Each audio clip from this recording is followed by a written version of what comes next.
Welcome to the Inside Groove Short Track Show. This is the show where short track racing rules.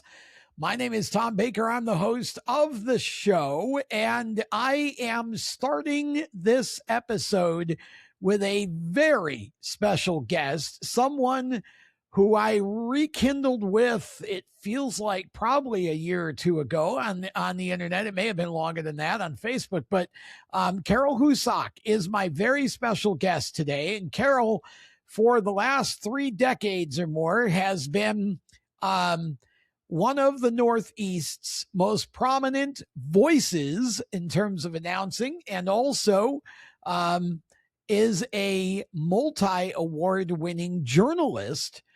And this is going to be an opportunity. Carol and I worked together back in the early 2000s for a year or two at Chemung Speedrome in the southern tier of New York, a track with a lot of history to it. And so I thought it would be a good opportunity to bring Carol on and just tell some stories and talk about the old days, but also to draw some attention to the fact that Carol, in addition to her ongoing work with Speedway Illustrated, is also contributing to SWN. And there is a story that is out.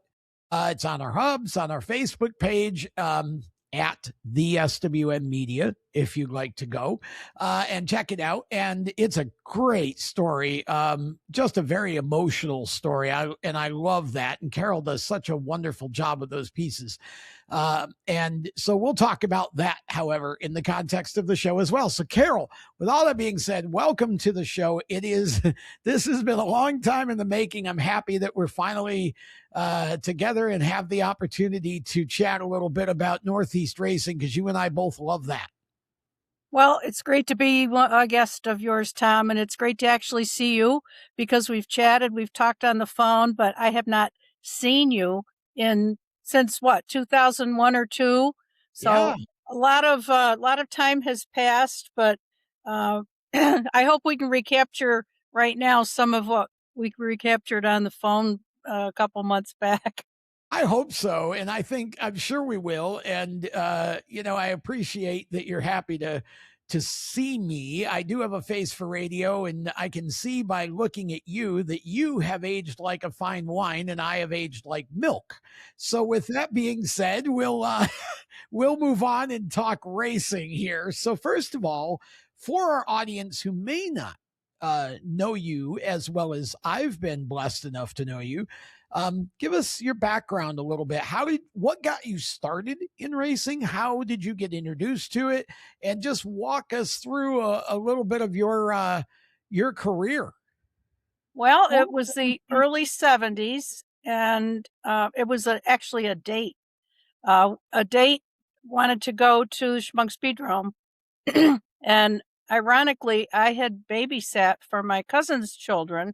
Okay. And at the time when I was in high school, I said, I'm making money and they're going to those stupid races. Well, I realized several years later they weren't stupid races. They were racist, but that's yeah, so I got hooked that night and we started going fairly regularly. We went to Daytona 500 in 76. That was a classic finish I got to see. And then after I got married to someone else, I moved out of the country for a while and was away from everything. Oh, And I lived in the Virgin Islands, by the way. So, wow. yeah, you probably didn't even know that. I did not know that. I'm Yeah, fascinated by that. How long did you live there? about a year and a half. What Yeah. was that like? It was a mixture of really fun and really emotional stuff. I lost my first baby down there in Oh, St. Thomas. oh, But I became quite a good tour guide. We had a lot of company, and on the first day, if someone would be there, I'd take them on the tour that everybody wanted to see. Then the next day, I took oh. them on what those tour guides won't show you. So they got to see they got to see the good and the bad. But it was an interesting experience being away like that and living on an island and knowing everything had to be brought in. And So, but anyway, after that, I went to Pocono a few times when the modified race champions was going on, but what really got me, I think, was 1986 when Jeff Bodine, who I had seen race at his family's racetrack at Okay. Chemung, when he won the Daytona 500, and Yep. that Love that. yes, that pulled me right back in. And then in 1989, it was really hard to get information on races. And every Sunday night, I used to call the NBC station and I'd ask who won the NASCAR race that day. So they named me NASCAR lady, and they knew I was going to call at some point. So I got thinking, to try and pull in MRN, you wouldn't believe what I had to do, No, because I it was would. I Yeah, I lived in grew up with an Pennsylvania. MRN I station. lived in Pennsylvania at the time, and the closest station was in Williamsport, and I could barely hear it. And people would come over and they'd say, "Why are you listening to that static?" I said, "It's not static to me. I know enough about what they're talking about. I can follow. I'm listening to a race." So, excuse me, a country format music radio station opened up where I lived, near Dallas, Pennsylvania, and I knew the owner, and they were brand new, and I went up to talk to him, and he said, "Well," I said, "Can you get MRN?" And he was familiar with it, but he said, "Well, I'm familiar with it." He said, "But how about you doing a show?" I said, "I don't know anything about radio." He said, Okay. I do." He said, that's what we do. We're radio. You know what you would want on a radio show." So I started a radio show, and it was called Start Finish Lines, and it was mainly results from area tracks nearby, but I would also go to some big shows and I would stock up on interviews that I would play at a future time. I'd go to Pocono and ask about Dover, or I'd go to Dover and ask about Watkins. You know what you do. Yeah. So I did that for 6 years, but while I was doing that, I started going to Evergreen Raceway in Drums, Pennsylvania. It was the Okay. closest track to me. And so I was down there, and at the time a public channel, private public channel, was broadcasting races from there.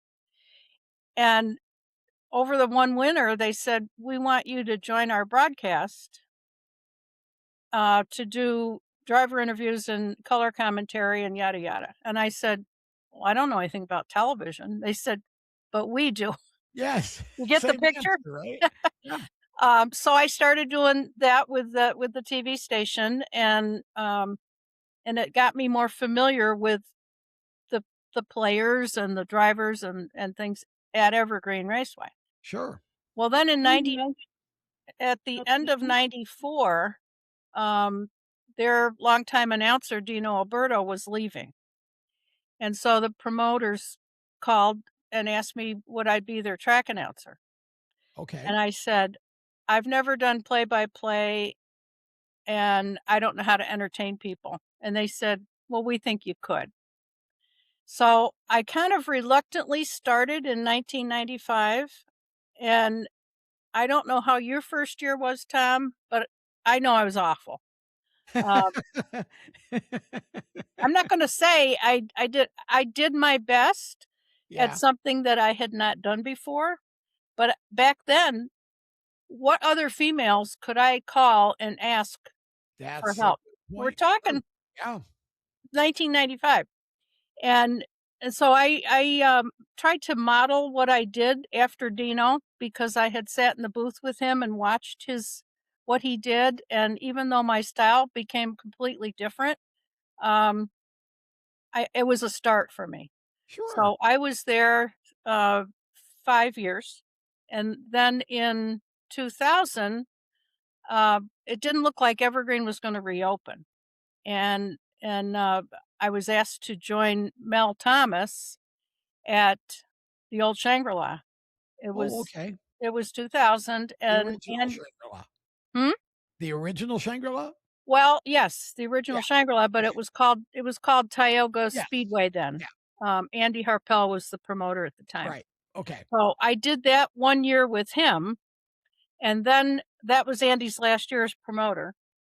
And so, the next year, they went with some, different team, but that's when Chemung was reopening. Yes. So 2000. I drove to Chemung and before he opened, and I met Bob Stapleton, and I told him, you know, my family lived in Elmira. I was still living in Pennsylvania, and, uh, I'm looking to continue announcing because at that point I had, you know, those many years under my belt, and I thought, I kinda like doing this, I wanna continue. So he said, "Well," he says, come during practice days and so I can hear you." So I showed up, had a notebook of information, everything I could find, you know how we do. Sure. And so I knew the drivers, I had walked around, and I just did some announcing during the practice days, and so he said, I want you to be here." He said, uh, you're in." So I show up opening day. Tom, I can still see myself walking up those steps. You've walked them many times yourself. Yes. Opened the door. It was full of people in the tower, and they all turned around and looked at me. They said, "Can we help you?" And I said, "Well, I'm here to announce. And Bob hired me to be the announcer." And this gentleman in a suit coat Yeah. stood up and he goes, whatever his name was, Jack somebody, "Jack so Yes. and so, the voice of the speedrome." Yeah. I wanted the earth to open up. Yeah. I didn't It know what is. I walked into, Yeah. that Bob Yeah. told me I was the announcer and I'm meeting the announcer. So Well, so we worked together. We tried to work together. He, bless his heart, he's no longer with us, but it didn't work very well with him. He did not know the drivers. He knew one driver and talked about that one driver forever. repeatedly. Yes. He was a radio man, and had a great radio voice, just a great radio voice. But announcing really was not his forte. Not saying it was mine, but Bob eventually said, "You are the lead announcer, and you work it out with him." So I tried my best, and eventually Bob said, he's got to go. We've got to get somebody else in here to work with you." Enter Tom Baker. Yeah. Yeah. Enter Tom. Yeah. I guess for purposes of the audience's understanding of how that happened, I had been announcing it for quarter midgets, microds, you know, different places, and was doing Frozen Ocean Speedway go-kart races on Friday nights. And one of the gentlemen, and I was trying to think of his name, and I it escaped me before we started the show. Hopefully, it'll come to me during the show. Had asked me if I had spoken with Bob Stapleton, at which point I asked who that was because I didn't know.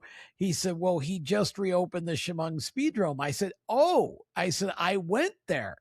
And he said, "Yeah, I think he's looking for an announcer." And I said, "Well, I'm looking for a racetrack." So I went down, and yes, you and I think Jack, as I recall it, Jack was still there the first night that you and I actually it was all three of us, but I don't think Jack did much on the mic. I remember listening to him do a heat race for one of the classes, and I mean, I probably shouldn't say this, but he mispronounced like three of the names, and it was kind of like, oh gosh. And so then I think you and I did most of the rest of it, but yeah, that's how I started. And then in 2002, he asked me to come down and help him to run the track and promote the track and manage the track. So that was the start of really a lot of fun with you working together in the booth, because you I mean, you have a wonderful you had a wonderful style. and you knew the drivers and you were excited about what was going on. And, neither one of us had an ego. So we just both enjoyed, doing whatever we did. And I don't recall that we ever had much discussion about, well, I'll do this, you do this. I think we just kind of did what we did Right. and used it to have conversation all night. And I had a blast that year in 2002. Yeah, and then that was the year, the Zacharias family took over Okay. promotional Yep. duties at the old Shangri-La. Yep. They called it Tioga Motorsports Park, and so they hired me back there. So I didn't work with you every week at Chemung, but I was there Right. hit and miss. Right. Whenever Um, Tioga wasn't racing, I think. yeah, Yeah. yeah. So, but then from after 2005, I came back to Chemung, and there were 5 years that I announced at Clinton County Raceway in Lock Haven, Pennsylvania. That was my first job on a real job, announcing job on a dirt track. And so, yeah, so I mean, I had helped out a little bit at Woodhall and a little bit at, when it was called Dundee, just to go in and kind of provide the color commentary more than the Okay. actual play-by-play, because I didn't know the drivers. But here I am, uh, walking into, Clinton County Raceway the first time, and I believe that first night there were 115 cars in the pits, and I was like, Yeah. "What am I gonna do Crazy, now?" right? Yeah. So, and there's different terminology, you know that, and Oh, and yeah. so I felt like I was starting over again, but, they were a fun 5 years, and some weekends I did Chemung and Clinton County, um, and then there were some times I did the Hill Speedway, which was another dirt track, and there were times that I'm sure that you can relate to this, that I did Friday night, Saturday night, and Sunday Yeah. afternoon when I Yeah. was really crazy. Yeah. Oh, I was doing 5 or 6 nights in 1998 and ended up with laryngitis in, like, October of that year. It's like, Yeah. okay, maybe we overdid it just a little bit. So, yeah, had to sort of back off a little bit. But, yeah, I know what that's like. But it's just so much fun, right? We back in those days, just being it was such a blessing that somebody wanted you and thought enough of you to announce or to let you call her, that you just didn't want to.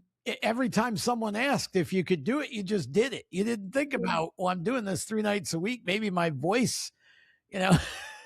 And then I usually I most often had to come home and put the story together. So Yeah, when yeah, I did all yeah, 3, it was a really, I said that was those were crazy times for me, yeah. but anyway, I kept going, and basically most of my career was spent at Chemung Speedrome, and I became the voice of the speedrome, which was really cool. Hmm. And, the promotional team, working the last 7 years with Ray Hodge, was a very good experience for me. We went back to Friday nights, which I like. I like Friday night, then you got your weekend. And he announced he's a promoter, so, he was also the leaseholder at Chemung. So Okay. it seemed like every time the lease term ended, he was in negotiations for what was going to come next. Uh, John White in Long Island or New York City, wherever he lives, is still the track owner. So it right up until Ray's last year, which was 2025, um, it was a lease situation for him.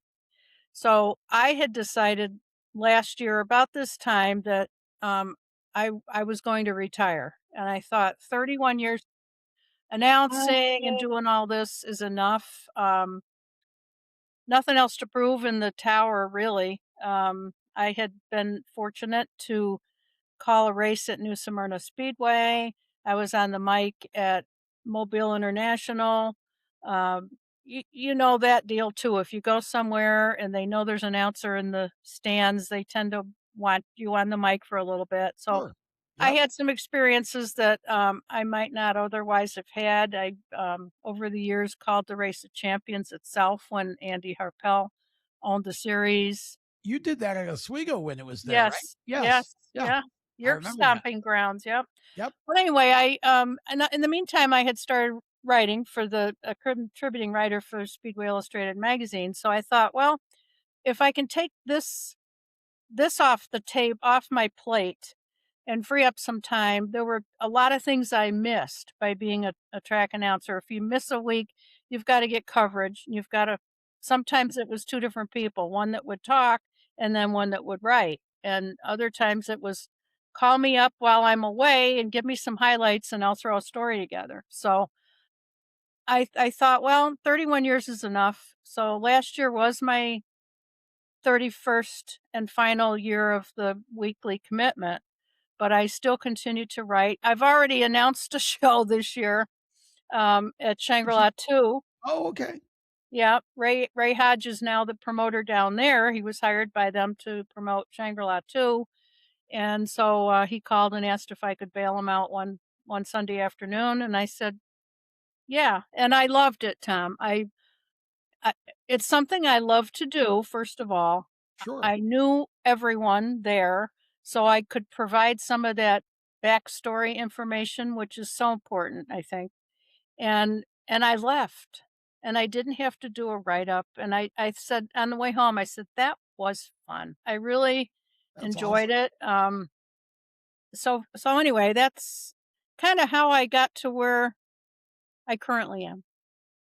So you obviously spent a great deal of time. I mean, most of your career, right, is basically Southern tier into, I guess you'd call it upper PA. Right. So you really had a chance to you saw it when you started, and then of course you watched all of the evolution of the racing scene in that area. So drivers come and go, and second gen drivers come and go, and probably there's a few third gen drivers in there, right? Yeah. Um, and so you got to see a lot of. I mean, you mentioned Jeff Bodine. I mean, Jeff is from Chemung. His first ever race at Chemung was a powder puff race, for those of you who don't know. Um, and but you saw a lot of history.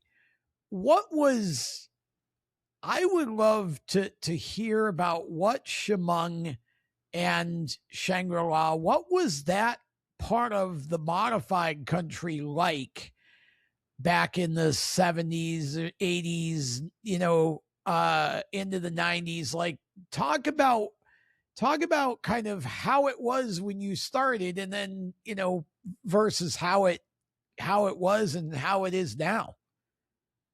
I didn't go to, either place on a regular basis. You're talking about the old Shangri-La and the old Chemung. Okay. Um, I like I said, I was a college student, and we did this kind of as dates. My memories of the old Shangri-La were that it was like walking into racing heaven. I mean, that place Yeah. was so legendary, and the drivers that were there, and my first look at the back of the grandstands, all I saw were blankets tied down. There were I don't know where the people were, they were milling around wherever, but people wanted to get there so early to get their seats that stragglers like us walked in and sat wherever, wherever you could. I remember the racing, I mean, the names that were there, Richie Evans, George Kent, Yeah. uh, they were all there then. Very Cook. Yeah, they were all there then, my memories at Chemung were, not so much the modifieds, but I became a Tom Gush groupie. I love Tom. I loved And when Tom came to Oswego to race the classic in 1980 in Ernie and Bob June Super. I knew who he was because I had seen his name in, the trade papers and whatever. I knew who Tom was. And I looked at him like sort of the way you would look at a celebrity driver coming in, and he finished like 11th or 12th or something. He did a super nice job. And I remember when I was at Chemung, I loved watching him. And yeah, just a super nice guy. Hoping to get an interview with him before too long here. We've talked about it. okay.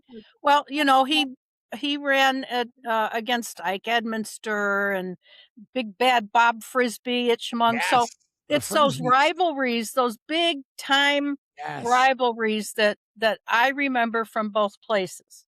And then those years I was away, things changed, and then I got into watching cup racing, which I barely watch anymore, but, um, both, Shangri-La 2, which came about after Shangri-La the original Shangri-La was leveled, um, they had 10 solid years, and I was there for, uh, 2 or 3 years also. Um, Al Robinson, you know Al, Oh, uh, yes. That the was late awesome.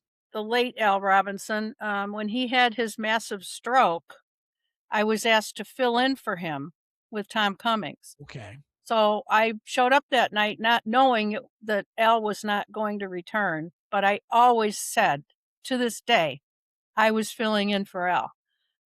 Because there was that hope that Al could return, but, the stroke was more massive.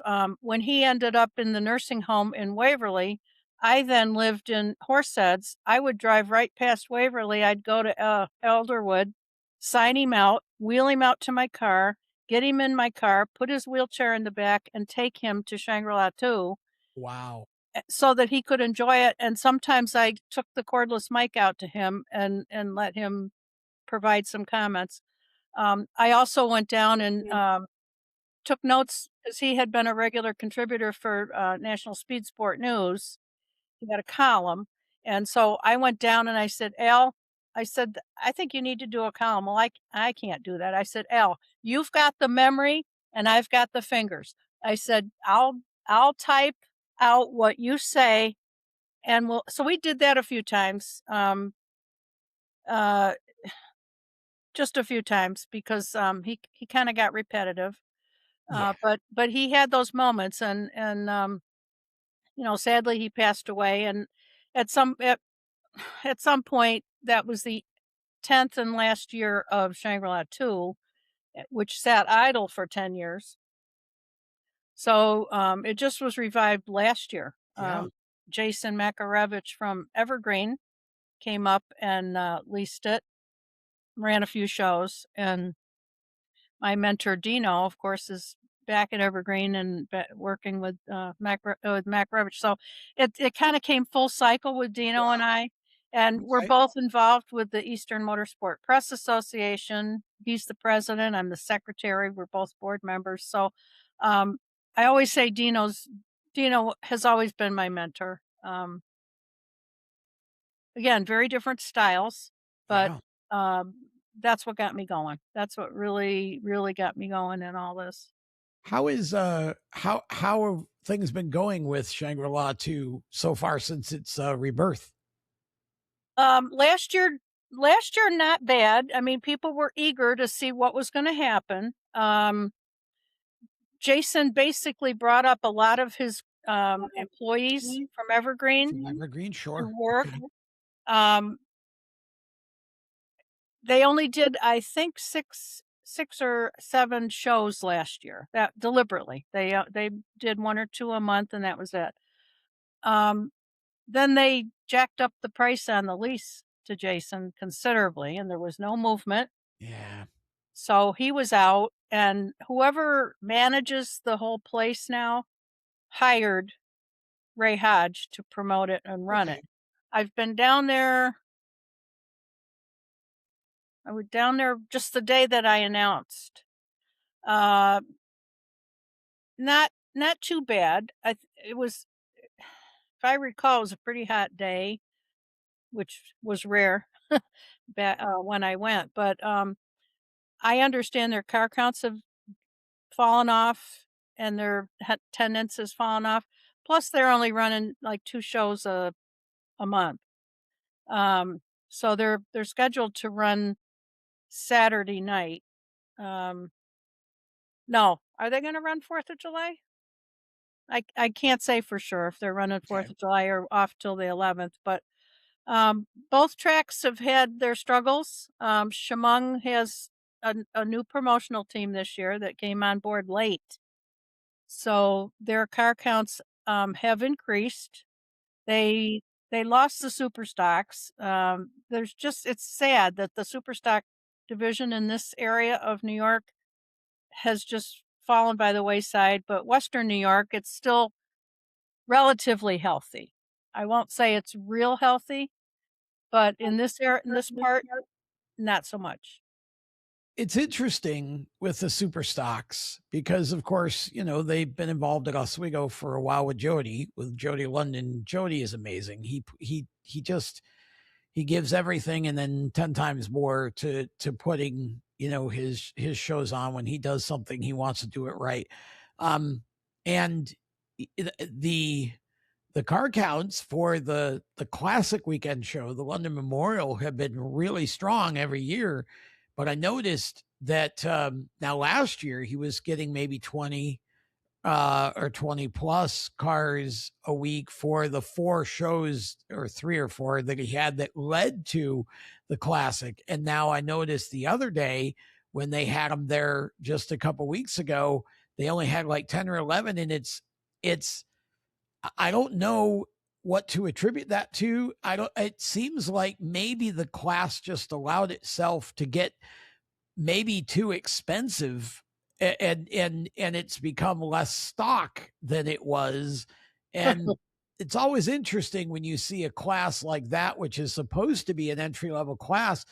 It should be one of the biggest classes, and yet it just kind of goes to show that if you don't keep the rules in line, and it's too bad because there's so many awesome people in that division, and it's so much fun to watch. I always, anywhere I go, whether it's dirt track or pavement, circle track racing, the super stock, street stock, whatever you call them, wherever you're at, has always been one of my favorite divisions. And I think you hit on it when you said the cost, Yeah. because the teams have basically almost as much as in a super stock as they would have in a B modified, um, and they're racing for a lot less money. Not less. Yeah. So do the math.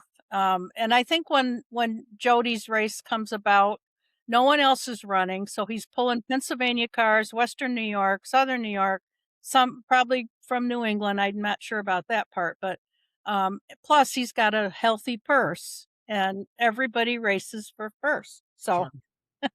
um, yeah. So and then like at Chemung, about 5 years ago now, Ray introduced a hobby stock class, Oh, which okay. was fun and affordable. We started back then with, I think, 4 cars that first race night, and last year, there were nights that we had 22 cars, and it Okay. became very competitive. So Shangri-La and Shangtu and Chemung are running the same classes of cars. Nice.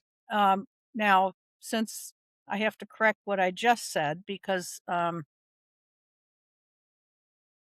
bel I can't well, Chemung dropped the super stocks. So Oh, they're down to 3 classes. A lot of the 4 cylinders got mad at Chemung early on, and they're exclusively at Shangri-La. So that's kind of where it is right now, number wise. But the super stocks just are not. They're just not pulling a lot of cars, yeah. and I believe the last time Shangri-La 2 ran, they only had 6 modifieds. Mm, Last time Chemung ran, the night I was there, I think they had 14 modifieds. So interesting. I don't know. People are, you get mad at this one, I'm going there. You get mad at them, I'm going back there. So you know that. It's too bad. They're in competition, not for the same night. One Schmunk's Friday, Shang Right. is Saturday. Thank God. Yeah, and it's a gear change required for to run Shang. So it's just tough for, I think, teams to do both. Yeah.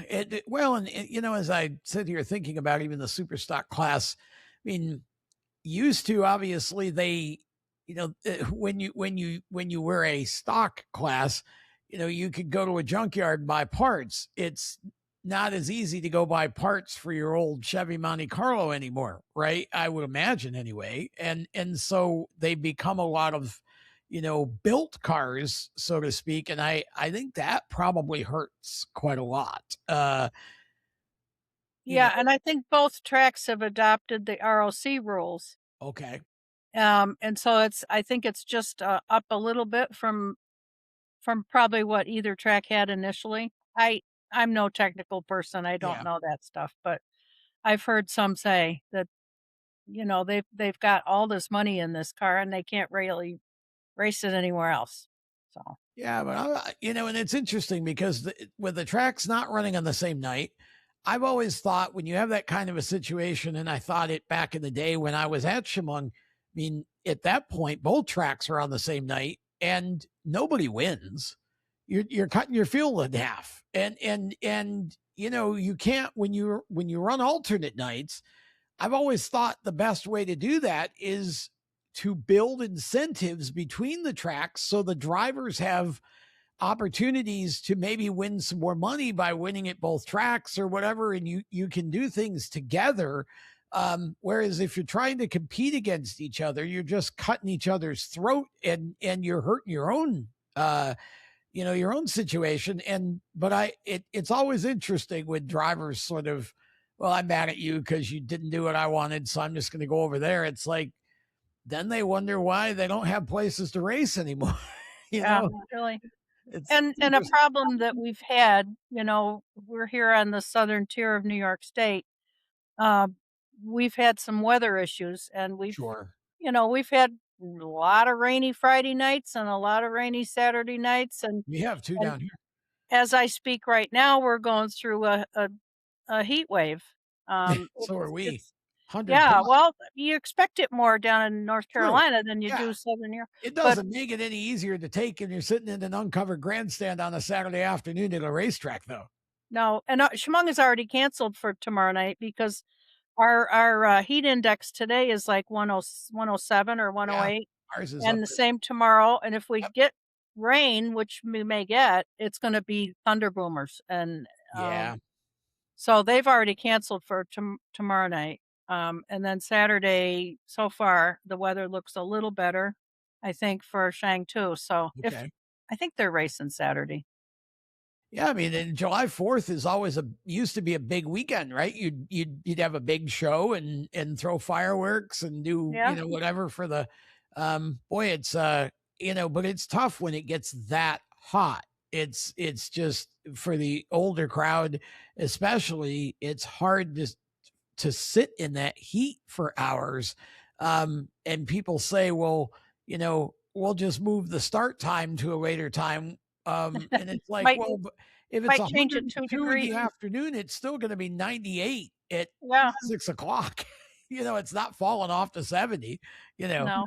So it doesn't really matter what time you try to start when it's this hot. There's just a point where it's like, ooh, it's hard to do that. But when I think about what you've seen, and you mentioned some of the drivers and some of the racing that you saw back then, I mean, it's. I've always said, and I still read through my old Oswego programs that I have all the time. I've got probably 6 or 7 on the dining room table now. That it's just, here's the next pile I'm going to read through over dinner and breakfast or whatever. But like it's those drivers back then, racing was just different. I mean, I remember, and I've talked to Jerry Cook about this, the back and forth between Richie and Jerry, where they would send a backup car in the wrong direction to try and throw the other one off, right? The So mind games. Yeah. yeah, mind games they play, but you had, you know, you talk about rivalries. I mean, you had Maynard and Richie, and you had, Jeff Bodine and everybody else, it seemed like, for a while. You had those different, but yet all those guys were, I mean, they may not have all been best buddies, but everybody helped everybody and everybody understood that they were there to win, but they understood the power of putting on a show.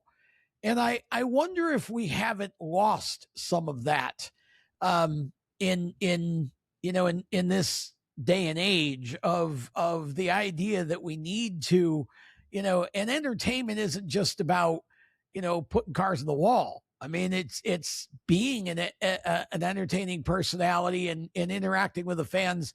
I feel like when you and I started, and as we were kind of doing our thing back in those days, everybody understood. You go into the crowd as an announcer and you hype the people up and you give stuff away or whatever, but you always got drivers going in with t-shirts and handing out stuff. And you just don't seem to see that as much anymore. Yes, not in our area. Right. And there's, announcers like us that did stuff like that have moved on, and the new ones, not so They don't much, do that. I Yeah. think. But, when someone is down and hurt, everybody rallies. Yes. And That that's is true. universal. I Yep. mean, Mainly. that's everywhere. But, Yep. you'll see those drivers come up in the stands, and you'll see people open their hearts and their wallets for an injury or worse. And so that part of it is always heartwarming, that if you need prayers, or whatever, the racing community is there. For sure. Yeah. Who are some of the drivers that you enjoyed interacting with? And I gotta throw a name into the hat that I'm sure, because there's been like 12 of them, I think, and that's the Zacharias family, one of my favorite families in New York State racing. But talk about that. Talk about some of the drivers that you just really enjoyed interviewing and interacting with over the years. And if you've got a story about a race or two that you particularly remember, I'd love to hear that too. Well, I'm going to start with probably one of my all-time favorite people to interview, was the late Alan Kulwicki. Oh, Because I was just this little weekly radio person in the Podunkville, Pennsylvania, and Alan Kulwicki always gave me time, and I was crushed when he was killed. I just thought, there goes a guy who did it his way, and he was so kind. I still feel that way about Cruz Pedregon and Ron Capps in the NHRA. They always had time for yes. me. And I rekindled with both of them a couple years ago, and I told them that. I said, "You have no idea what you meant to me 25 years ago when I was trying to get material for a little racing show. You always made time for me, and I will always be your fan." Um, let's see. There was I'm trying to think of who stands out. Well, um, Gustafson. What the heck is his first name? He was our four-cylinder champion. He was always a hoot. Yeah, yeah, yeah. I can't think of his name right now. Uh, His dad is Greg. yes. Jacob. Yeah, Jacob. Yeah. Jacob Gustafson. When he came down and ran his four-cylinder at Chemung, his interviews were a hoot, because he would always, at the end of each one, he would always say, "Thanks to all the Polish people." Yeah. Garrett Zacharias was always memorable, growing up, because the last thing he would say is, "I want to thank yada yada yada and all the fans." And Yeah. so you waited for things like that. Yeah, I interviewed a whole bunch of the Zachariases, and I worked with Chris when they were Great people. Yeah. running Shangri-La those last 4 years as Tioga Motorsports Park. Chris was my my partner when I worked alone most of my career in the booth, but Chris was there, and I always enjoyed. He was always my favorite partner on the microphone. And I remember one night we had, it was Watkins Glen weekend, and Tony Stewart was there, and he was going to be running in the modifieds and the late models. Wow. Well, Chuck Winslow had contact with him, put him in the wall in the modified. He lasted like 2 laps. And then someone stepped forward. I think it might have been Joe Snell or somebody, Okay. put him in his car for the late model race. And so it got Tony got sent to the rear a couple times for cautions and whatnot. And so Chris said, "Well, do you want to go down and do the interview, or me, or what?" And I said, "I don't really care." He goes, "You do it." Well, didn't Tony pass everybody? I'm on my way down to the flagger stand, and I'm like, I'm going to interview Tony Stewart, and Chris is up in the tower. That was a surprise. That Tony, that I got to do He that ended up interview. winning. He ended up winning? He ended up winning, yeah. Wow. And I looked up at the tower, and Chris kind of motioned, like, go with it. We didn't know who was going to win. That's Tony. So that was a surprise thing. Interviewing, going back to Jeff Bodine. Jeff Bodine was typically a one-question interview. Really? Because, he wind him up and let him go. He would, He would talk and talk and talk and talk and talk, and I would have enough for like the next 6 weeks on my little show. But it was hard to come up with a follow-up question because he had touched on every single thing I kind of had wanted to ask him. So that was always fun. And actually, I hadn't seen him in years, and he was at Watkins this year. Yes, for NASCAR, sure. Yeah, and he doesn't always come, but he was there with, guess who? Ernie Irvan. Wow. And they had some deal going on with some brand of vodka. I don't remember. And they were at the GCP here in the plaza here in Horseheads. Nice. And I thought, I'm going to run over. Well, I walked in.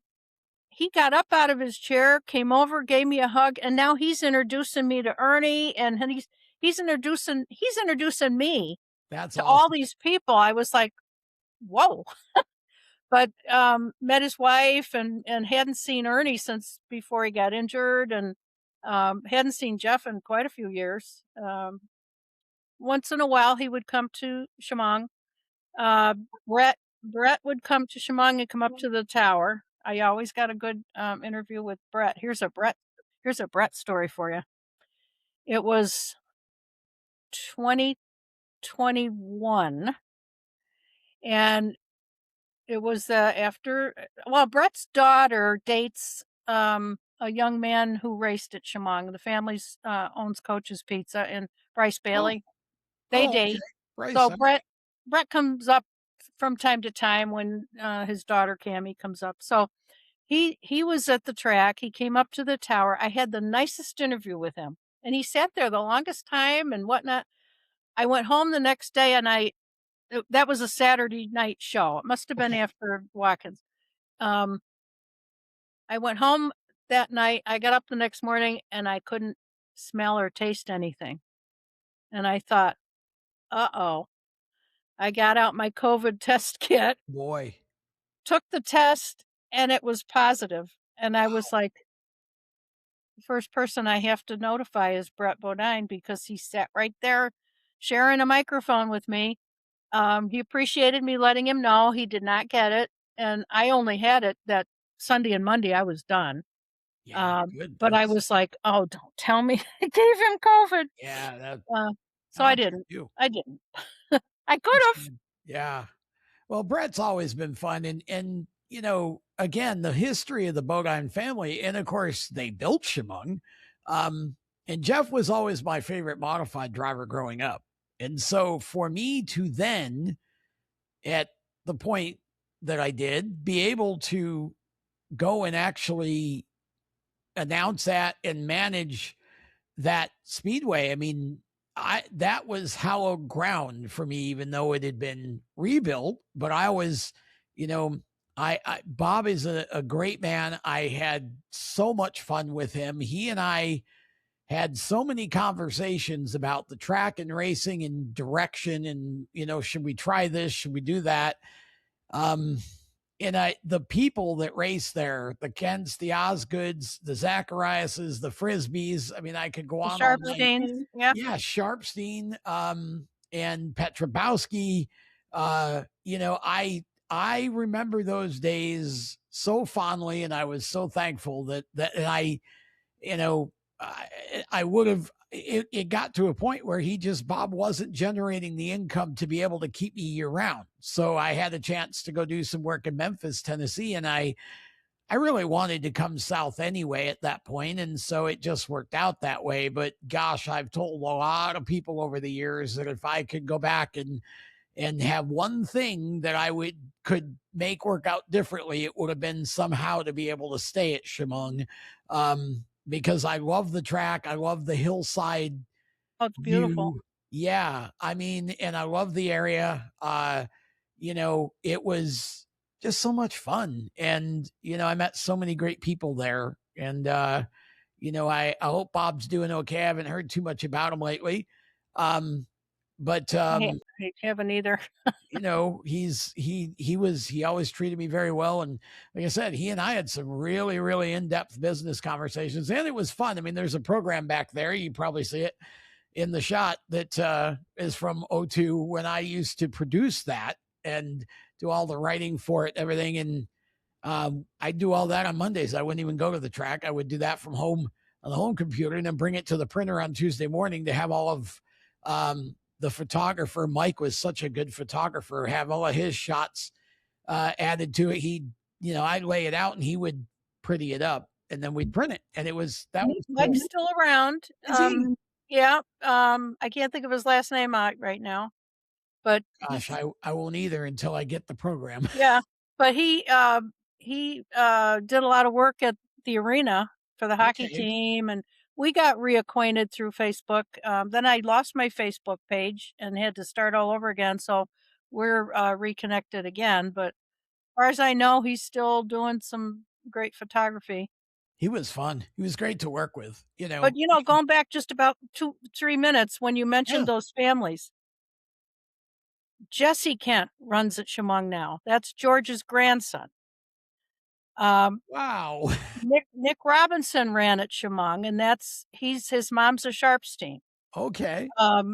Who else did you say? Oh, Garrett Zacharias runs from time to time. Yep. Jimmy runs. Jimmy's in the article that you have today on Steering Wheel Nation. Jimmy runs there from time to time as a Zacharias.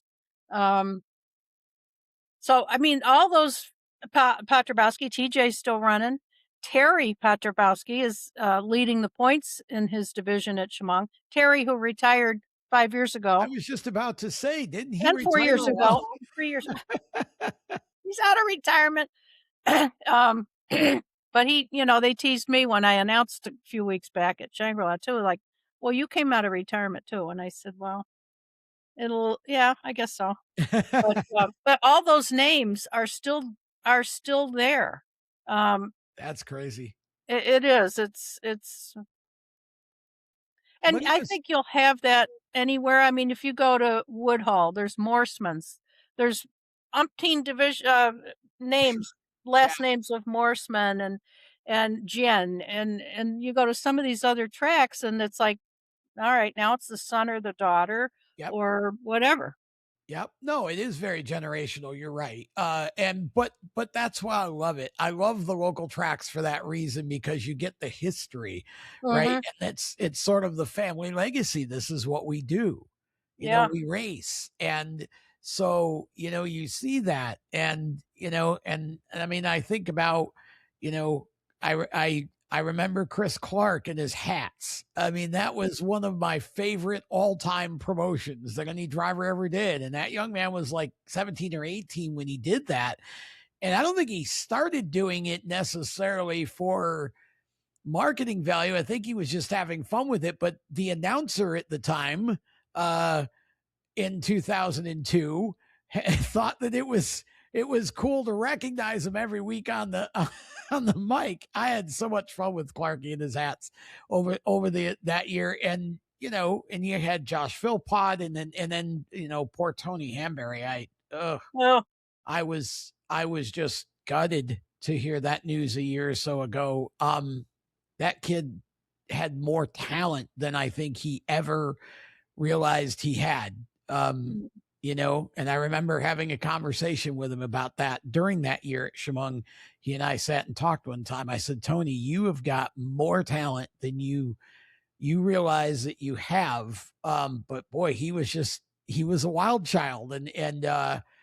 But I just remember those years so fondly, and those families are some of the nicest. The Zacharias family, can't say enough about Rick and all of them really. And, don't get to see Chris too much because I don't get to Florence like I wish I could, but whenever I do, it's always fun to talk about the old days, and he always seems to enjoy it. It's actually Steven Or that Steven, yeah. yeah, Yeah. Steven's running Florence, but Yeah. Chris's son, Seth is driving a super late model now. So or he'll drive his modified. So from time to time, you'll see him. He did Florida Speed Weeks. He went down to Volusia and some of those other tracks Yeah. with his super late model. And but they just lost their patriarch.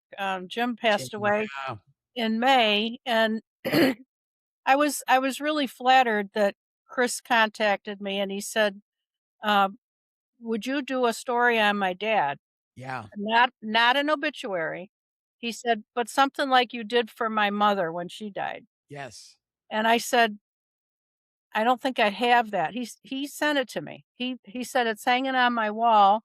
It was in Area Auto Racing News. He said, I have it on the wall at my office. I'll send you a copy of it because I couldn't remember what I wrote. And Terry had asked me to do a story on Jim when he was turning 90, and Area had run that one. So Okay. I had those two things, and I kind of combined them and didn't want to repeat everything that had been in Yeah.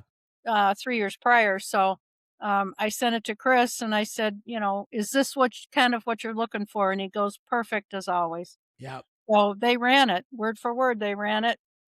Um, Lenny Salmon said, I've got a couple pictures here. They found one and they ran it with the one picture, but, um, and I'm very close to Bonnie Zacharias. Okay. Yeah. She's a very, very close friend of mine now.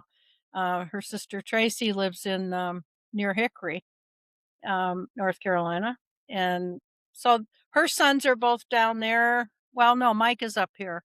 But they've scattered. Rick is still up in Mexico, as I understand, Mexico, New York. Yep. Okay. Um, Billy's down in, Billy works for his son Steven at Yeah. Florence. Lawrence. Okay. And, Brian had been in Florida, but I'm not sure where his other son Brian is at the moment. But, you know, I always said when I started and I was at Evergreen, everybody was a Spencer there. Yeah. Jimmy, Paul, Yeah. Edgar, Eddie, they were all there. They had promoted the track. And one thing Jim Zacharias told me, and I saw him, he died on a Friday morning, and they said, if you want to come down and see Dad, you better make it tonight. I dropped what I was doing. It was a Monday night. I went down and sat right next to him on the couch, and he was, oh, Tom, he was just as clear and detailed with his stories, and he had everybody in stitches, but he said, "Yeah," he said, "everybody kept saying, you should go down and run Evergreen, go down to Evergreen." And he said, we I went down there, and he said, "Oh," he said, "we got into a little trouble." And he said, "I thought there were a lot of us till I till I saw all the How many Spencers." Spencers? Yeah. So, when I always said, in those two families, love them, hate them. There's not much in between. Either I feel like that happens almost everywhere. At Spencer Speedway for years, it was the Catalanos. yeah, They were the ones that, again, you either, like Buck, you either loved him or you hated him. yeah, I met him a couple times. I thought he was as nice of a guy as I've ever, but of course I never had to race against him. Right. yeah, But his family, I mean, the Catalano family still running the tour. yeah, And they're all amazing people. They're just very nice people. yeah. And So their 5 sons, they're all racing. yeah. So I'm saying they're still, so it's awesome that a good share of those names are still a part of the scene in one way or another up there.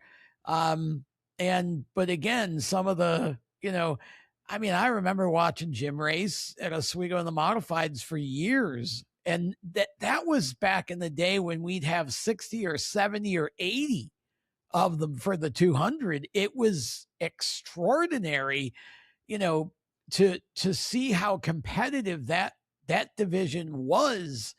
And I'd read about tracks like Shangri-La and Chemung and Spencer and Holland and Lancaster. And, I never got to any of them except for Fulton and Lancaster. My sister and brother-in-law took me to Fulton a number of times when they were running on Sundays.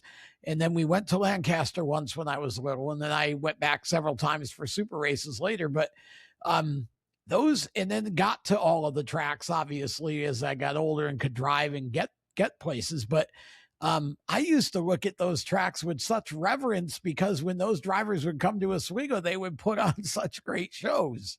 Mm-hmm. I actually did a story on Otto Sitterly and John Nicotra that was in the magazine last year. And I had never seen a super modified race ever. Wow. When I would be up there for the Race of Champions, they had the small block supers. Yeah. But I had never seen the supers. Wow. And so I had this idea in my head. It's like, jeepers, maybe I should try and do something on him. I thought he was Canadian. He's not. I don't know where that came from. Well, you had the first three letters right because it's Cano, so Yes. C-A-N, you got that far. Yes. He doesn't say A. So that would have been the first clue. He's probably not Canadian. Yeah. Oh, true. But I went up with Chris Clark's dad. We went up there and met both of them and did my initial interview with them, and then followed it up with quite a few phone calls and whatnot. So I enjoyed doing that story, and I pretty pleased with the way it turned out. But I couldn't get an answer out of Otto if that was his last year or not, because it all started as a one race deal all those years ago. It started, he was going to be in the car for one race to get the car ready for Davey Hamilton, and one thing led to another, and now there's another car, and now he's preparing all of them and running all of them and doing the magic that he is. So he finally told me this year he's just going to run the Challenge Series. That's what he says. We know enough about Otto to know that we don't believe anything he says until we see it. And, he's been going to retire for the last 4 or 5 years, it feels like. And this year it still says, this is my last year. It's winding down. But, it's got to be hard for him because Otto is, I'm not saying Otto wouldn't just jump in the car and drive, but I feel like Otto, his mechanical mind and his sort of his focus on making cars go faster, and I think it would probably be difficult for him at this point to just be a helmet toter in some ways. But the opposite part of that is that life moves on, and you develop other priorities, and you get tired of having to spend your entire life working on that car just to go race it on Saturday nights, right? That's Otto's put a lot of blood, sweat, and tears into his racing over the years, from dirt to Oswego, obviously, or supers. And man, his obviously his level of success, what he's accomplished. He and John have been, it's been an amazing combination for a good many years now. Yeah. I think he was blindsided when the dealership closed up. Just, it was like the rug was pulled out from under him, and suddenly he's retired and he's got all this or he's not working and he's got all this time. And he puts together this brand new car, and he had 28 days to do it. And it went out in one. Yeah. I mean, it's just crazy what the talent that he has. It's just unbelievable. Yeah. I mean, I've said that he's the Jimmy Champagne of the modern era. Yeah. Because he can, it's not that he builds from scratch, mind you, but he can work on them, he can drive them, and he's very meticulous. And he was always the one on opening day. That's why I wasn't surprised at all when he won out of the box with a new car, because again, he's so prepared on opening day every year that, I mean, that's why he's won all the Champagne Memorial races, because I feel like he's the one that's most prepared to, to unload the car out of the trailer. And that's the thing that used to happen with Jimmy too, is he would win. It was the Port City 150 back then. And he would almost always win opening day because, I mean, he was ready to go. And, he worked on the car all winter. And so it's, Otto is definitely one of the best to ever do it in a super. And that team, like I said, has been an amazing team, and, an awful lot of fun to watch over the years. And, I would hate to see Otto go, but I would surely understand it. After a while, you just got to slow down. Yeah, and just looking at what I'm doing different this year, it's not having this every week commitment. Yeah. I was at Bristol for the National Okay. NHRA drag 2.5 weeks ago, but we added on to the front end of that trip and we went to Nashville. I'd Nice. never been to Nashville. I have a cousin who lives there. She and her husband both worked with my friend when he was at the Southport Correctional Facility. Okay. And so the four of us had a very wonderful day together. And then the next day we did some other stuff and went to the Grand Ole Opry and led up to Bristol, which, if your viewers are into drag racing, that's where they need to go. You need to go to Bristol. It's called Thunder Valley for a reason. Yeah. Oh, sure. Yeah. But then, we get back on a Monday, and then 10 days later, we headed out to Norwalk, Ohio last week to go to the Summit Nationals. I thought you were there. Yeah. Got my Summit shirt on. Um, uh, so we went out for that, and we didn't add anything onto that trip, other than we've added a travel day to all of them. But we've got 2 trips coming up in July now. The first one is going to take us to Iowa, and Tom Schmay, who was I know the name. Yeah. he was director of the National Sprint Car Museum. He lives in Owego, and Oh, yeah, nice. and he actually presented me with an award I got a couple months back from the Research I was gonna Association. get there. Okay, but anyway, Tom talked to Clark, and he said, You really need to go out there and see this. If you like sprint cars, you need to go out. Well, he says, don't go during the nationals. He said, pick a weekend. So we're going out. Wednesday is going to be a driving day. Okay. Thursday night, we're going to be at South Iowa Speedway in Oskaloosa, and he's already made arrangements for us to get pit passes there. Friday, I just did this yesterday. I didn't have any idea where Shelby County Speedway was. It's in Iowa. Yeah.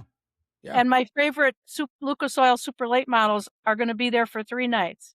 Nice. So we're going to drive the 2 hours and go over there on Friday night, and I can see my guys, my Hudson O'Neill and my Devin Moran, and et cetera, Drake Troutman.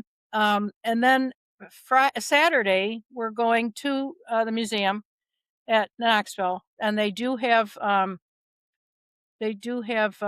race that Saturday night. And so he's made arrangements for us to be in one of the suites. Wow. Yeah, and he told me that the Thursday night at Oskaloosa is it's a 360 Invaders night, and he said, I'm really jealous. This Tom Schmay is on the road for hours all the time. He said, I'm really jealous. He said that could very well be the show at that track this year, because those 360s have never raced for the kind of money they're putting up. And he said a lot of the 410 racers are going to be in a 360 car that night. He said that's going to be a really good show. So I'm looking forward to that. And then at the end of July, because I don't have to announce, at the end of July, we're going out to Fort Recovery, Ohio. and we're going to attend our first ever National Truck and Tractor Pull, Okay. and that's a 2-day show. And so we're going to do that one, and then at the first part of October will be the big trip, like those weren't.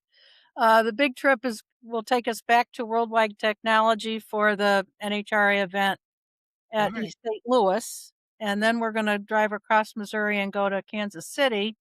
He's got some family out there, we'll see, and then, we're also gonna get to see the, high limit sprint cars, at Kansas Ci at Nice. Lakeside. Very cool. Yeah. So, yeah, there's a lot. Fun.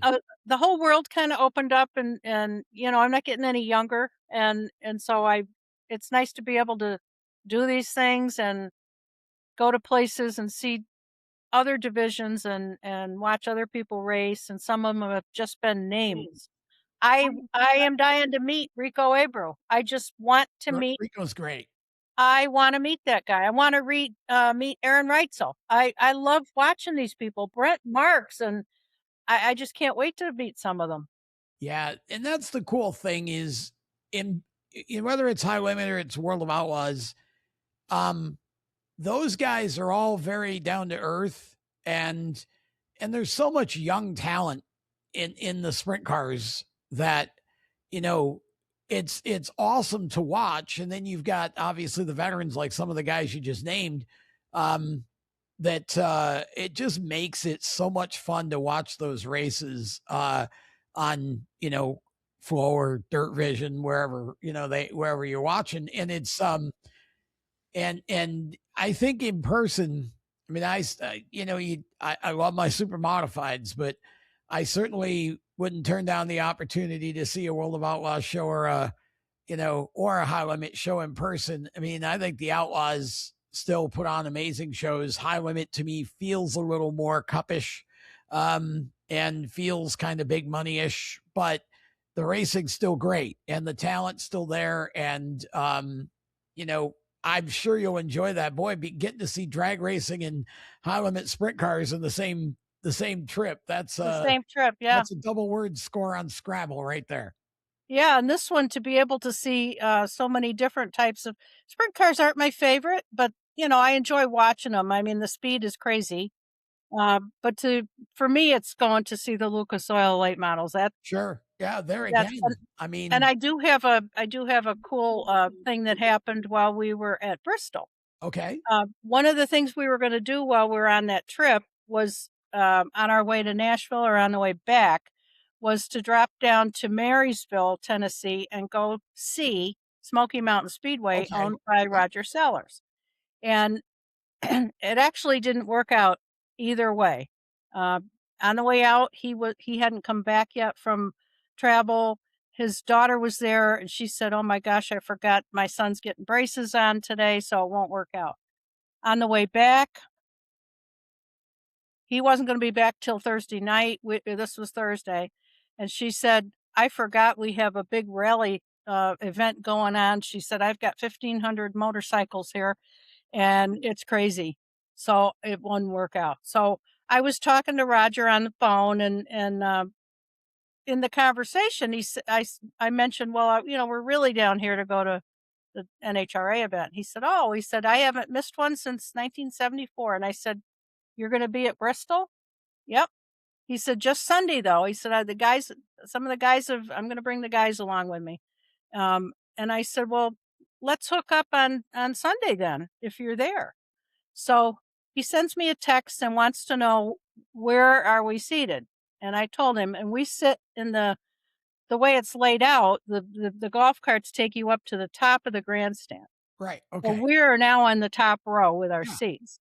He came across the track from, one of those, fancier things up near the starting line, and so he texts me and he says, "I'm at section P," and I said, "I'm in the top row," and I see this hand waving. He's down at the bottom.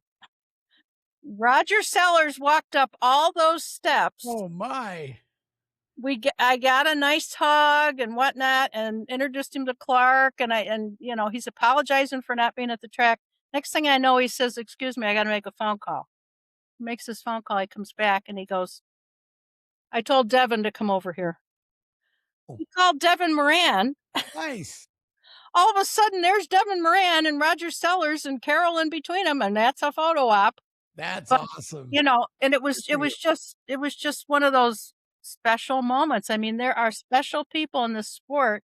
Yes. I first met Roger at East Bay when he owned the car. He still owned the car, but Hudson O'Neill was his driver.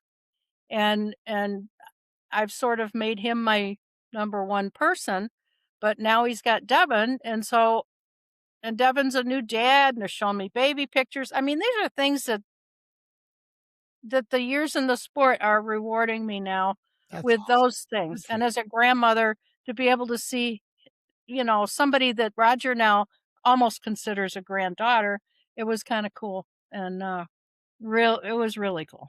Well, that's awesome, Carol. I'm glad you're having all that fun and getting to go see all those places. That's that's a lot of fun. Cause it makes me think of the days when, I was up in Oswego and, Rick Nelson, who is still one of the best photographers of the sport. Rick used to co-host the show with me up there, my original radio show. And Rick and I used to travel all over the place. And, we saw sprint cars, Indy cars, NASCAR, supers, modifieds, all of it, right? Late models. And we went everywhere. And it's so much fun when you can go see a track for the first time. And I've had the chance since I've been down here, obviously, to see several of them that are down here. Like the first time I went to Bowman Gray, my mind went right back to my youth when I used to read about Richie Evans and, whoever coming down to race at Winston-Salem. Yeah. Which is kind of how they would call it, I guess. I don't know if it wasn't Bowman Gray then or not, but like that's my mind went way back. And you realize after seeing a place like that, it's like, wow, that's crazy how, somebody from up north, but we used to get Satch Worley, Paul Radford, you get some of the Southerners that would come up around Oswego and they both won at Oswego at different times, same car, Clarence's Steakhouse car. And, so you like connect dots of history and realize just how small the whole thing really actually is. Yeah. Yeah. It's great. And when you get talking to people, you find out that you have so many mutual friends. Yeah. That you never would have connected those dots. Yeah. Yeah. What do they say? 6 degrees of separation. You're 6 degrees from anyone, or less. And racing is a huge world and a very small one at the same time. It's crazy, how that works. But, Carol, this has been such a pleasure. I want to ask you 2 more questions before we wrap things up here. The first one is, I want to give you a chance to talk about the awards that you've won.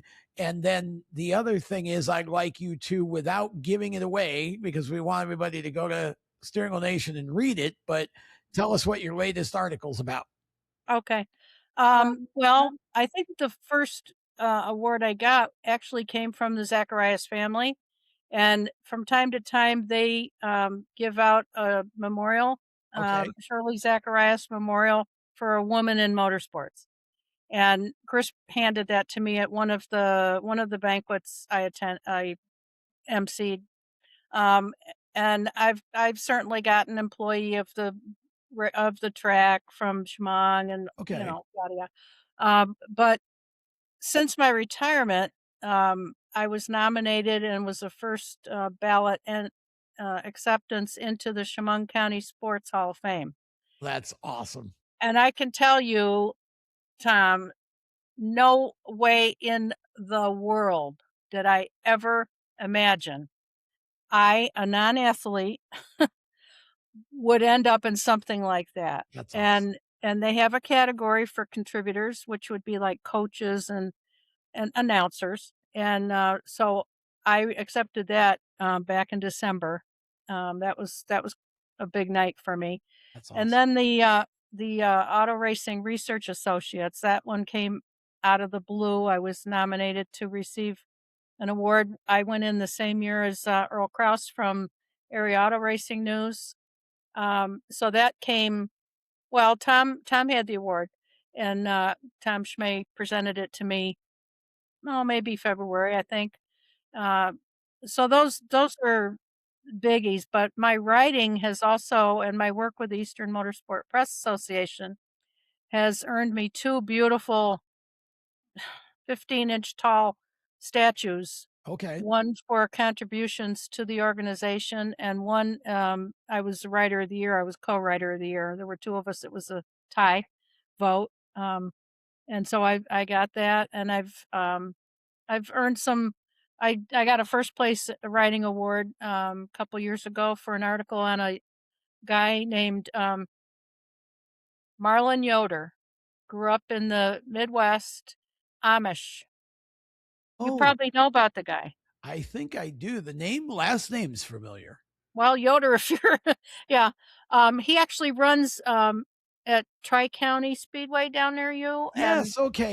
I think he's if I rem is that the same guy that I think that he may have been the one that was on the Dale Jr. download that I maybe he that's what was I'm on, thinking. yes, he was on the Okay. download after my story. Okay. I had Okay. him first. But it was a fascinating story how he grew up Amish, and Yes. his cousin left first and snuck him a little AM radio, and he had to hide it. And on Sundays after church and chores, he would go up to the highest point on their farm and listen, kinda like me, how I Yeah. listen to MRN. The only station he could pull in was this stuff talking about racing, and he said, "I didn't know what a racetrack was, or I didn't know what a race car looked like, but they sounded so excited." And he said, "If my parents had found that radio," he said, "it would have been smashed, and I would have been severely punished." But anyway, when he was 17, he decided he was leaving for Yeah. good. And the cousin or someone picked him up, and got confronted by his dad at the front door, and he said, "You leave, you know, you're gonna break your mother's heart," and blah, blah, blah.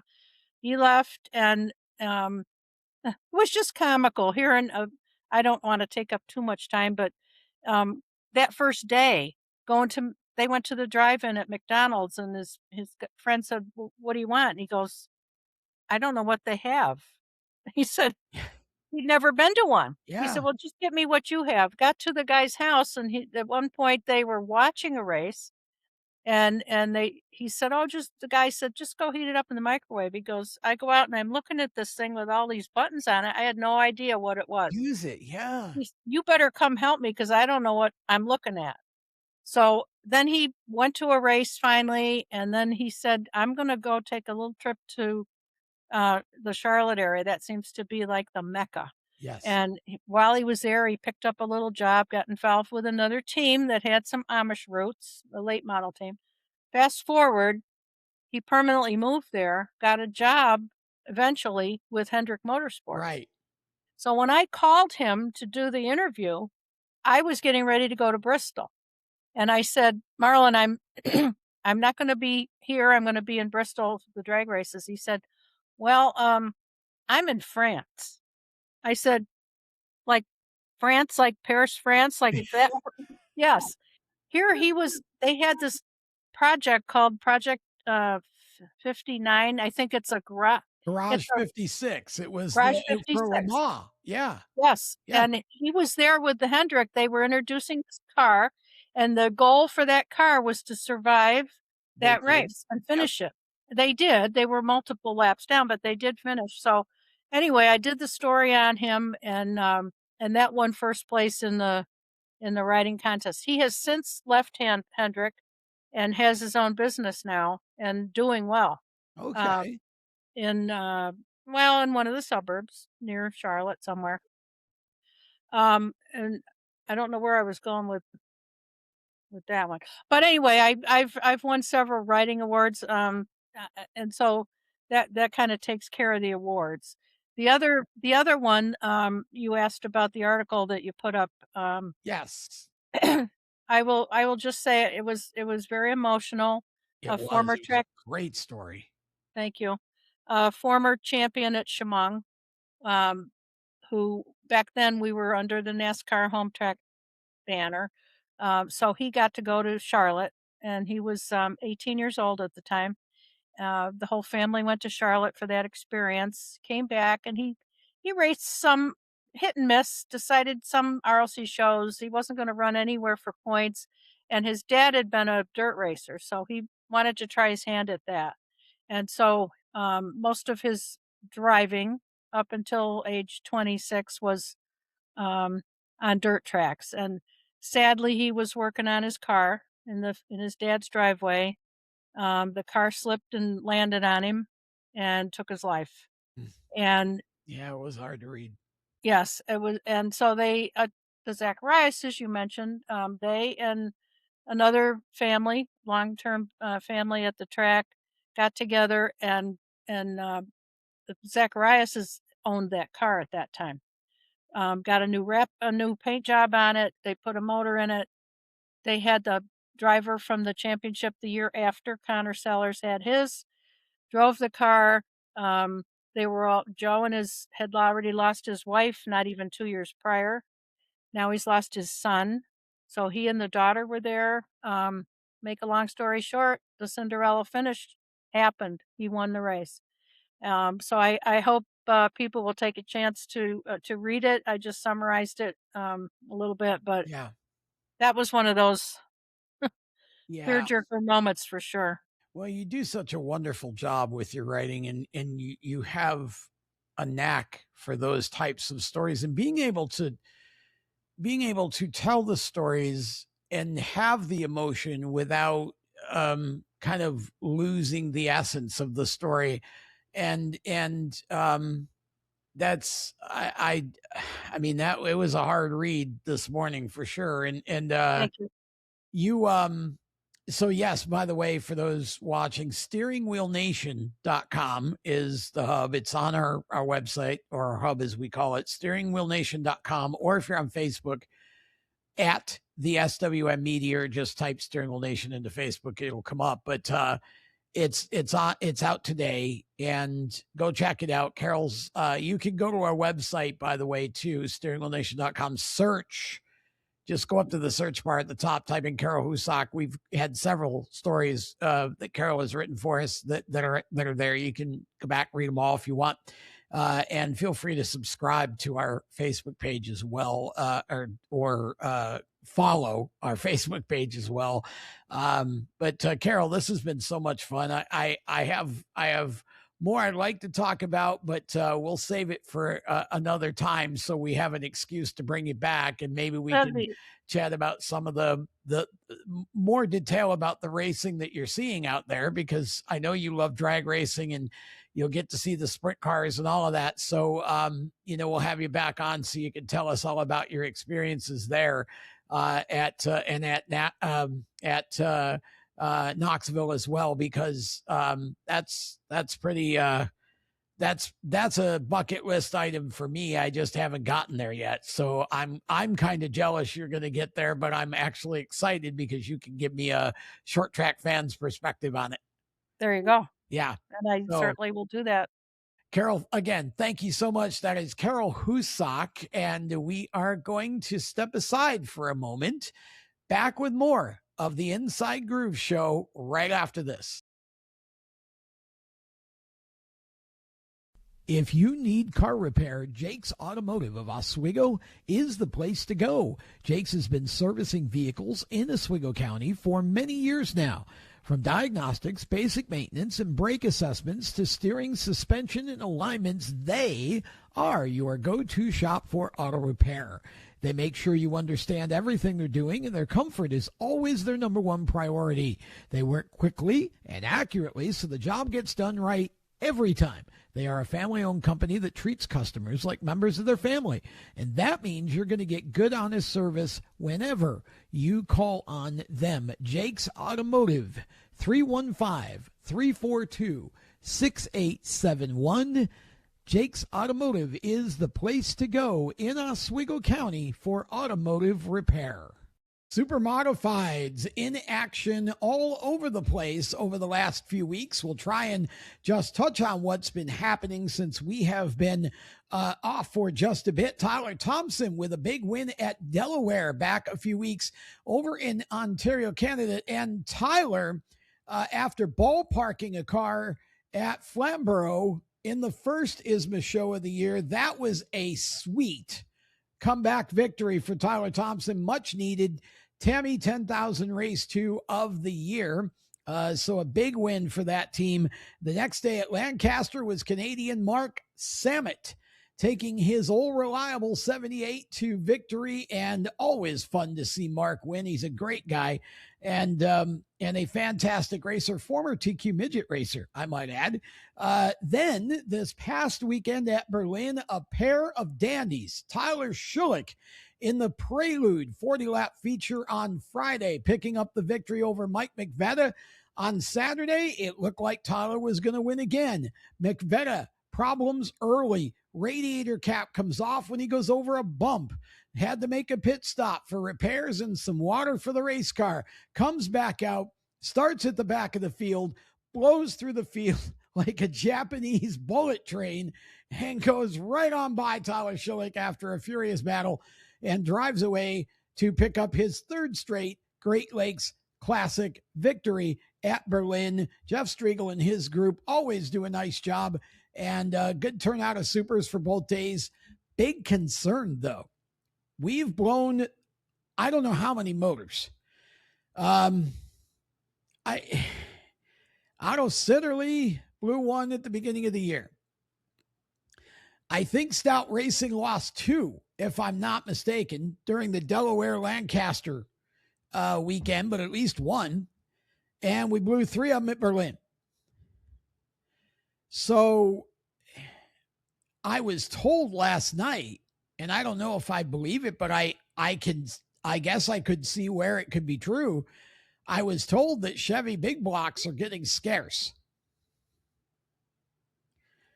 So my question is anyone talking about or discussing an alternative?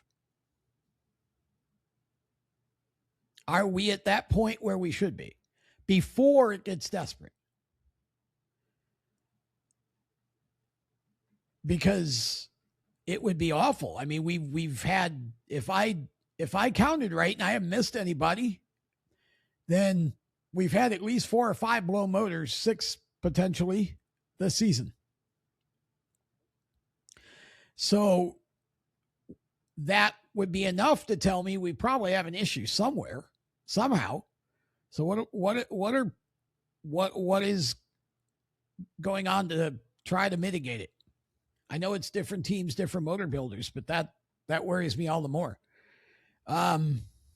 So I would love for somebody in the chat to, if anybody has the insight, is this, should we be panicking here about lack of availability of blocks?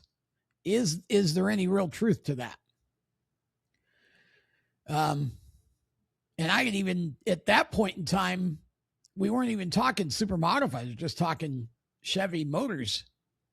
And it came out of a conversation actually talking about Dodge and their issues with getting back into Cup, which is, again, they don't have a motor. So, I don't know. Should we be concerned? I do not know. I would love for someone to enlighten us here about that, because that would be scary. We don't have a ton of cars that are racing every week as it is. And if you start losing them because they can't get motors, that's not a good sign. So is there what alternatives? I mean, do we have any? Could you do a Ford or something? I mean, is there anything else? Is there any alternative? I don't know. I'm not a motor guy, so I'm asking. So would love to know the answer to that. Sprint cars. I want to touch on 2 things. First of all, Sheldon Haudenschild winning his 50th race last weekend was crazy. I can't believe he's had over 600 starts. It just seems to have gone by quick. But when you factor in they run 80 plus races a year, then it does kind of add up. But Sheldon picking up a huge win in the World of Outlaws event at Cedar Creek. And bad news, good news for Casey Jedrzak. The bad news is he's got a fractured arm. The good news is at least he seemed hopeful that maybe a week or two. I don't know. I'll put it this way. I hope he's right. But Casey is off to a great start this year. That kid's got so much talent. So much talent. Good to see he and that team performing as well as they are. 17th to 6th in the LCQ that night before the crash in the main event, where I thought, I figured at least he'd come out with a top 10. Pretty crazy. That was a horrendous crash. So I am thankful that all we're worried about is an arm injury, to be honest. But, hoping that Casey gets back to the track real soon. And I'm going to throw in before I've got an announcement. Before I get to that, Indy cars are open wheel, I guess. It's my show. I can talk IndyCar if I want to. So we're going to, because it's been out for a few days. Scott Dixon leaving Chip Ganassi totally blows my mind. Scott goes to Arrow McLaren. Now, lots of ex-Scott Dixon teammates in terms of, members of the team that are over at Arrow McLaren now. So maybe Scott just feels he needs a change. And maybe he's tired of getting his arse kicked by his teammate every week. I don't know, but 25 years, that's incredible that we're hearing that Scott Dixon is not finishing his career at Chip Ganassi. But here's what I think's even more confounding. I thought Marcus Armstrong would run, not walk, run from Michael Shank Racing over to Chip Ganassi to replace Scott Dixon in a heartbeat. I think Marcus is a star. He just needs the equipment to go do it. And I think he's proven that. Should have won this last race. However, Marcus Armstrong has re-signed a multi-year deal with Michael Shank. Will move over into the 60 to replace Felix Rosenquist, who is also going to Arrow McLaren. You talk about silly season. So here's the question. Chip Ganassi's got a seat to fill, and it's a big one. Who? I'd love to think that Connor Daly would get the opportunity, or as much as I hate seeing Santino Ferrucci leave AJ Foyt, I would love to see him go to Ganassi because I think it's better equipment. I think he'd win, or at least finish second every week to Palou, because that seems to be where we are anymore. But goodness gracious. Who is Chip likes winners? Who's he going to put in that car? There's no Scott Dixons out there. You could go get a Takuma Sato, but really? What I mean is with the kind of experience and anywhere near the past success, who are you putting in the car? So NASCAR silly season may not be that crazy at this point, but IndyCar has gone off the rails. Crazy. So keep your eye on all that. That should be fun. I also want to get back to some super results. I want to go to the 350s. Birch Run Speedway, the Ohio Series, Birch Run, Sawyer Stout picking up the win. And boy, did that team need some good news after all the issues they've had with the big blocks. Beat out Danny Shirey, JJ Hennis, Sam Stout, Cody, and Gologly. I hope I said that right. I just have never had to pronounce it before. So I'm hoping it's Gologly. Frank Neal, Clayton Carl, Hunter Young, Keegan Weiss, Andrew Buchanan, Phil Capodice. For those of you wondering where Tyler is, he got a real serious concussion in I think it was a 4-wheeler wreck. And so I've talked to him. He's recovering, but he's going to be out of the car for a good while.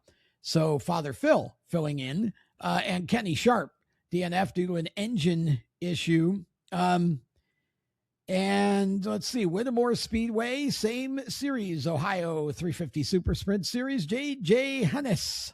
Love seeing JJ get a win. That's awesome. Sam Stout second. Danny Shirey third. Sawyer Stout fourth. Cody Galogly, I hope, fifth. Clay Carl, Phil Capodice, Keegan Weiss, Hunter Young, Andrew Buchanan, and Frank Neal in that order. Shorter fields than you might have expected. But again, you know, it's hard sometimes. That series was not built as a traveling series. And it was built with two big tracks in Ohio that were its centerpieces, Sandusky, Lorain. Well, both of those tracks are not, Sandusky's never going to come back, and Lorain at the moment is waiting for somebody to open it back up, I guess, and do something with it. So now you've kind of got a traveling series, and, you know, it's just not all that easy at this point. But still great racing out of that series. Now, also interesting in that series relating to Oswego, we had two of their drivers, Danny Shirey and Sawyer Stout, come to Oswego a couple of weeks ago to run the 350 race, and they came up. The track invited them. They wanted to do some sort of experimentation to try and see if, you know, if there was a way that they could make those motors compatible with the 604s or 602s, whatever that Oswego's running. At first they restricted both of them, and then the two of them ran at least the feature unrestricted, and still, honestly, we're probably a little short on the horsepower. And again, this whole paranoia over motors, I don't get it. If Smack cars want to run Oswego, invite a couple of them, have them show up, do the same thing you did with the Ohio cars. Figure out how to equalize them, let them go. We need cars. I mean, Oswego doesn't, the 350s right now are the third division in Oswego. You had almost as many street stocks as you had 350s. Or super stocks, sorry, when you get old, your brain drifts. Super stocks. We've got to be able to figure this formula out.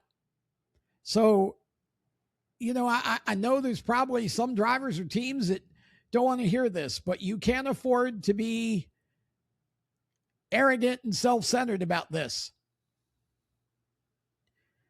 We need to have all the 350s that are available for competition be able to go run any race. Why I bring this up is because there is a 350 race that is sanctioned by the Ohio Series at Lancaster coming up. I would expect, because Oswego's off, I would expect that there would be 10 or I would hope that at least 10 of the Oswego cars would go run that. It's a pretty good purse. So it would be interesting to see how that goes. But I mean, we've got to find ways to work together here, folks. We just do. Super modified racing, I'm realistic for a purpose. Okay. We can't get 20 cars to Oswego anymore. We barely can get 20 cars to an ISMA show anymore. Okay. I understand gas is high. I understand travel. I get all that. What I'm saying is we're not seeing new rookies into the class either. When's the last rookie, true rookie, no super modified experience rookie that came into the big block super modified class at Oswego. When? We've had like 2 in the last number of years. J.R. Farley is one. Okay, but I mean, we've got to get things in order here. Somebody's got to be thinking, because at this point, for those who want to be closed-minded and just say, we're not changing anything, we're not doing anything different, we're not allowing this motor in, we're not doing that, you're hurting the entire class. I don't know what the answers are, but I just know common sense tells me we need to be open-minded about how we can grow this class. We traded Joe Gozick at Oswego. He retired, sold his car to Bob Rees, who came back. It didn't add a car. It just changed a driver. Happy to have Bob back. Love seeing that, but we need more. So, and it is true that Chevy big block motors are getting harder to find. Boy, somebody better be thinking about what do we do? It would be really sad if we got to Classic and can barely put 20 cars on the track. I mean, I'm not trying to disrespect anything. I'm simply saying I think we all need to be talking about all of this. And I've got a forum for you. Here's my announcement. This Monday night, live, 9:00 Eastern, Inside Groove, we're going to do, I may just test a live after Oswego on Saturday night. So don't be surprised if you see on the SWM Facebook that we're live. I might just test it just to see, basically as a technical experiment. But if you're watching Oswego tomorrow night, July the 4th, okay, check the SWM Facebook tomorrow for announcements. I might just decide to go live and see what happens. But Monday night, we're planning an Inside Groove live. Now, if this works, here's the key. I want to bring this show back to live. That's how I started it. I threatened to do this last year. But I love to interact with fans. I miss the call-ins that I used to have on the radio show, right? So love to have you join me for a special live Inside Groove on Monday night, July 6th. That's this coming Monday, 9 p.m. Eastern. Bear with me, because again, producing and hosting live is a little bit more brain splitting than doing this, right? So bear with me.